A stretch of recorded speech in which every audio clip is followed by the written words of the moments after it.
Puri ng Diyos, puri ng ating Panginoon. Ngayong araw na ito ay muli pinapaalala ng Diyos sa atin ang pag-aayuno, ang kahalagahan ng pag-aayuno. Alam mo ba na napakahalaga itong pag-aayuno para sa ating sarili? Kung gusto mo ng tunay na pagbabago, ito ang makakatulong sa iyo. May mga bagay sa buhay na gusto mong tanggalin pero hindi mo magawa.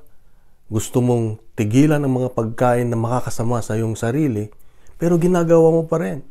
Ayaw mong magbabad sa social media dahil inuubos na yung oras mo at nawawala yung oras mo para sa mga mas importante o priority sa buhay, pero hindi mo magawa.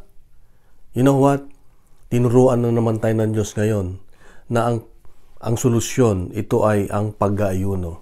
Alam mo ba ng pag-aayuno ay it's the renunciation of what is good para mabigyan natin ng importansya yung mga mas importante sa ating buhay, mas mahalaga sa ating buhay na gusto ng Diyos na gawin natin. So, ang maganda dito, pag nagagawa mo, sa aking experience, pag nagawa mong hindian yung mga mabubuti na gustong-gusto ng iyong katawan, ay mas madali mo nang hindian yung mga masama o mga kasama sa iyong sarili.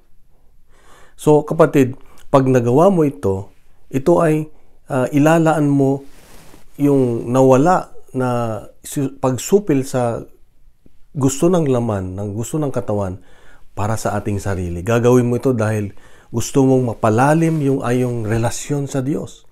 At pag napalalim mo ang relasyon sa Diyos, meron ka ng relasyon sa ating Panginoon, mas madali mong marinig ang kanyang mensahe, ang kanyang paggabay, mas madali mong makita ang kanyang presensya sa iyong buhay. At pag nangyari yung kapatid, ay siguradong yung pagbabago na hinahanap mo ay mas madali.